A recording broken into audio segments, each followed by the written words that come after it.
You've probably heard the word thrown around a lot. He's such a narcissist. Or that's textbook narcissist behavior. Or maybe friends have said, you're married to someone with narcissistic personality disorder. And if you've heard those things, whether it's from a therapist, a friend, TikTok, or your own research, you've probably asked yourself the question, can he even change? Because if he can change, maybe you should stay and work through it if you want. Maybe you need to make some changes, be more patient. Maybe you need to equip yourself with better tools. But if he can't change, if it's a disorder that's fixed, that's wired into his brain, then you have a completely different decision to make. See, here's the problem. Everyone is using the word narcissism to mean different things, and that confusion is costing you clarity. So let's untangle this, because the difference between narcissism and narcissistic personality disorder is not just semantics. It fundamentally changes the answer to the question, can he change, and what should I do? So let's start with narcissism. Just the word itself, without the disorder label. Narcissism is a trait. It's a personality trait, or a set of traits and behaviors. Everyone has some degree of narcissism. In fact, it's actually healthy to have some.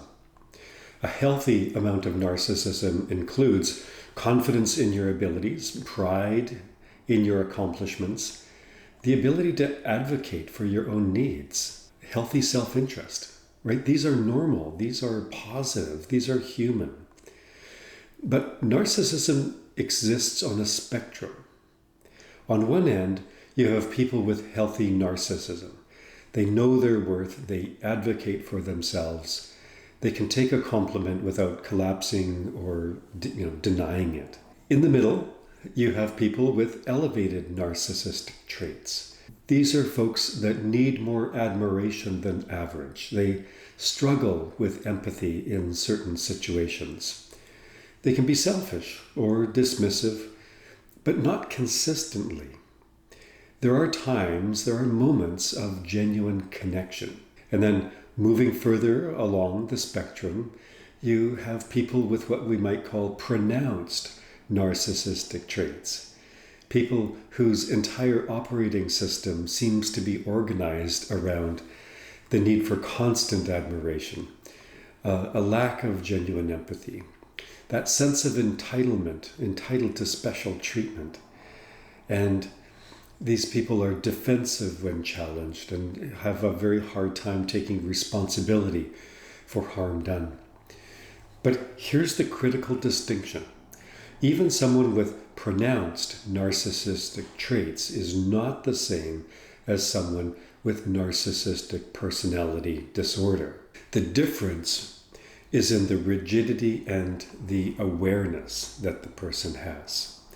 So, on one hand, someone with pronounced narcissistic traits might be selfish, but have moments where they genuinely care about you without, ulterior motives. Again, pronounced narcissistic traits guy might lack genuine empathy sometimes, but be capable of it in other contexts. A wounded puppy.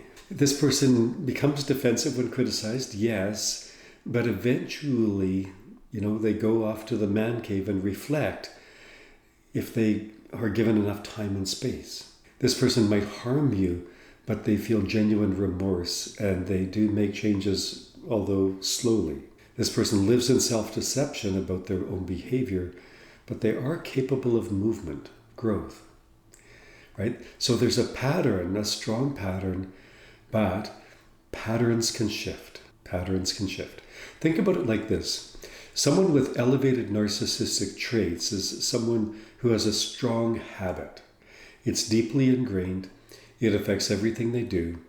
But a habit, by definition, can be interrupted if the person becomes aware of it and has some level of motivation to change. And so the key question, can he become aware? Can he feel genuine motivation to change? For someone with narcissistic traits, even pronounced ones, the answer is sometimes, possibly yes. Not always and not necessarily easily, but yes, it's possible. Maybe he sees you hurting. Maybe he loses something he cares about. Maybe he has a moment of real self-reflection and realizes his behavior is destroying his life. That happens. It happens. We've seen it. We heard a story about that this week, in fact. And so the possibility, maybe slim, that possibility changes things. Now let's talk about narcissistic personality disorder, NPD. This is a diagnosable personality disorder, and let me break down what that means clinically. According to the DSM-5, which is the diagnostic manual that mental health professionals use, NPD is characterized by a pervasive pattern of grandiosity, need for admiration, lack of empathy that appears early in childhood and appears across multiple contexts. So let me translate that in terms of what it means for you in your marriage. Someone with NPD, right, the personality disorder, doesn't just have narcissistic traits. Their entire personality is organized around narcissism. So the difference isn't one of degree, it's one of structure. So here's the key differences. First is rigidity. Someone with narcissistic traits is rigid in some contexts, but flexible in others. So, for example, they might be selfish in their marriage, but genuinely generous with a friend. They might lack empathy with you, but be capable of real connection with their child. On the other hand, someone with NPD is rigid across all contexts. No matter what, they cannot genuinely prioritize someone else's needs. No matter who, they cannot take responsibility without defending or attacking. No matter the consequences, they cannot genuinely change their behavior because their behavior is their personality. Okay, here's the second, this lack of insight variable. Someone with narcissistic traits might say, I know I'm selfish, I know I hurt you, and I don't like this about myself. Someone with narcissistic personality disorder will never say that. Well, okay, they might perform the words as if they're reading a script, but they're saying it to manipulate you. They don't actually see themselves that way. They can't, because the disorder is characterized by a profound lack of insight into their own behavior. They don't see themselves. They don't experience their actions the same way you do. When you say you hurt me, they hear I'm being attacked, you're attacking me. When you cry, they don't feel empathy. They feel irritation. You're being a bother. There's no guilt. There's no remorse. There's no recognition that they did something wrong. Importantly, for narcissistic personality disorder, this is not stubbornness. This isn't defensiveness. This is a fundamental difference in how they perceive the world. So third variable, the incapacity for genuine change. I've kind of been talking about it already, but we need to go deeper. This is the critical part. Someone with pronounced narcissistic traits can change because change requires awareness, motivation, and the capacity to feel concern for someone else. The people with traits have these capacities. They're just underdeveloped. It's a weak muscle, or it's activated inconsistently, right? Again, different contexts, different responses. Someone with narcissistic personality disorder can't change because they don't see the problem. They can't feel the motivation. And they don't have a problem. It's working for them. They might come to therapy, but only because you dragged them by the ear or because they're in some kind of crisis. And in therapy, they'll hijack the therapy hour, spending the time explaining why everybody else is the problem. So therapy, conventional therapy, simply doesn't work for a person with narcissistic personality disorder the way it works for other disorders. because therapy is built on the assumption that the person can, step outside themselves and see themselves, see their behavior, can have concern for the impact they're having on others, have some level of motivation for change, and have some level of willingness to take responsibility. A person with narcissistic personality disorder doesn't meet any of those criteria. So therapy becomes a gong show, a clown show. It becomes a tool that the person uses to become more skilled at manipulation, right? Get some therapeutic language to continue their work of manipulation. So what does this distinction actually mean for you? If your husband has narcissistic traits, even pronounced ones, there is a real possibility that he can change. Maybe that happens by him deciding to go to therapy and something clicks in his mind. Maybe he has a crisis that breaks through his denial. Maybe it feels safe enough that someday, somewhere, he has genuine insight. He kind of gets outside himself and reflects on himself and reflects on what he's doing. Now, of course, the longer the pattern has been in place, the less likely it is. That's the nature of patterns, but it is possible. And that possibility means that it might be worth it, if you decide, it might be worth it for you to advocate for real change in a nuanced way. You can set boundaries with the goal of interrupting the pattern, and you can hold on to the idea that he might wake up. But if your husband has narcissistic personality disorder, these possibilities don't exist. Not because he's bad, not because he's evil, but because NPD is a structural personality organization, and you cannot change someone's personality structure through more love, more boundaries, trying harder. That person with the disorder is not going to take responsibility, not going to feel remorse, not going to prioritize your needs, and not change his behavior because he feels sorry for you. So here's what it means for you. If you're married to someone with narcissistic traits, there is a path forward. Trauma is not something you remember. It's something your nervous system learns. If you ever thought, I understand my trauma intellectually, but my body still does not feel safe, this book is written for you. In the Trauma Recovery Blueprint, I introduce the Relational Nervous System Integration Model. It's an integrative framework that bridges polyvagal theory, internal family systems, and EMDR-informed trauma healing. It helps explain how trauma reshapes the body, emotional patterns, relational expectations, and the nervous system itself.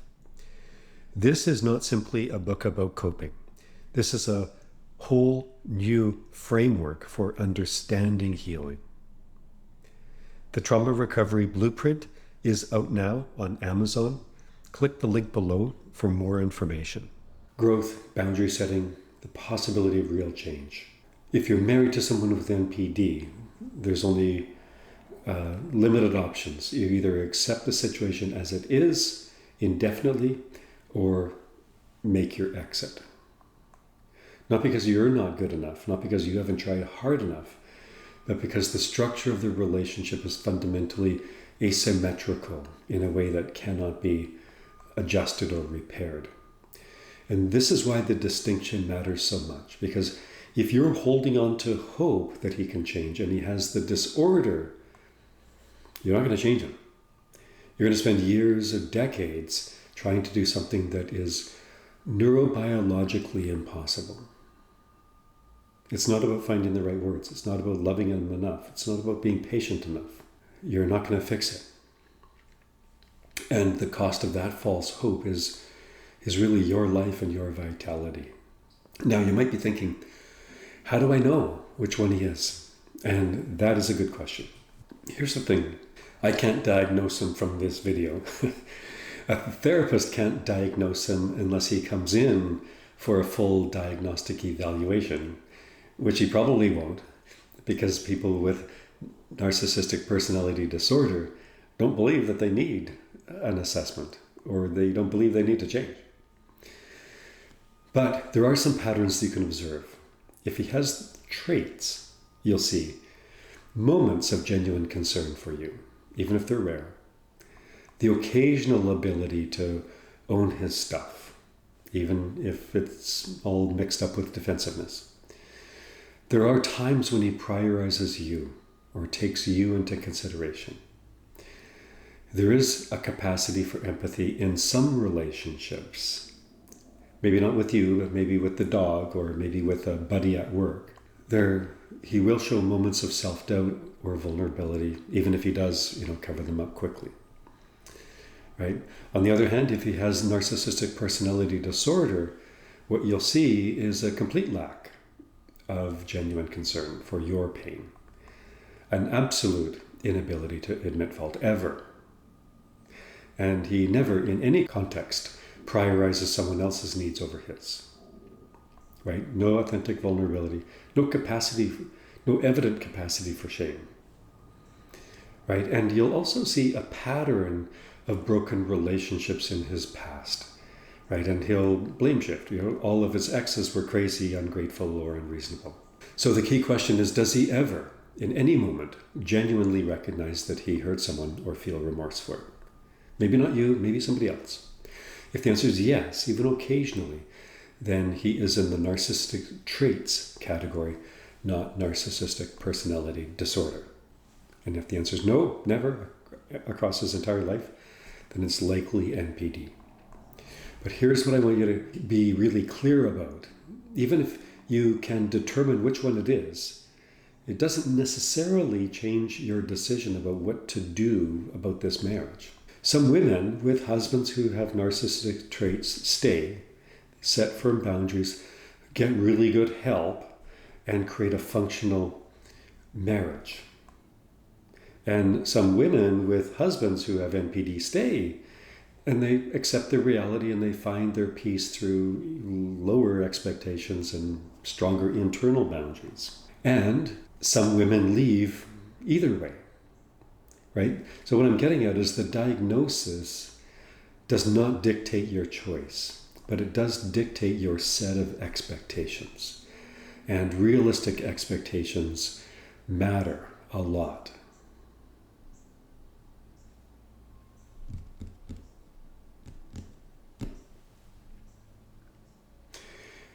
Here's what I want you to understand. The question, can he change, is actually not the best question. Because the answer depends on something you can't control. His willingness to see himself clearly, feel genuine concern for your suffering, and choose to change. So the better question is, do I want to stay in a relationship with him as he is right now? Not as you hope he'll be, not as he could be if he woke up, but as he actually is. If the answer is yes, you can decide to stay. And you can build your life around that reality instead of an illusion. If the answer is no, you can leave. And you can stop waiting for someone to change who can't. But this clarity only comes when you stop trying to diagnose him and start observing him. Watch what he actually does, not what he says, not what he promises, not what he's capable of potentially. Watch the pattern over months, over time, across relationships. Does he ever genuinely recognize harm and change? Or does every conversation all the time loop back to defending himself? The pattern will tell you what you need to know. And once you see it and really see it, you can make a choice from clarity instead of confusion. Whether that choice is stay or go, it's going to be your choice. And that's where your power lives. Not in changing him, not in finding the right approach, not in being patient enough or loving enough, but in seeing clearly and choosing what is true for you. If you're ready to get clear on what's happening in your marriage, to understand the patterns and to make the choices that serve your life, I want to offer two things. One is the Detox Your Marriage community, which is a moderated private community. The link is down below.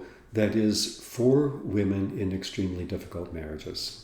Not the basic marriage problems that a couples therapist is going to fix, but these really difficult marriages. Join the community. It's free. It's a great place. And there's also a link down below to link a quick, brief consultation call with me, where I take some time to understand your unique situation and offer a map, offer some direction. Because you deserve to know what you're actually dealing with. You deserve clarity, and you deserve a life that's not built on waiting for someone to change.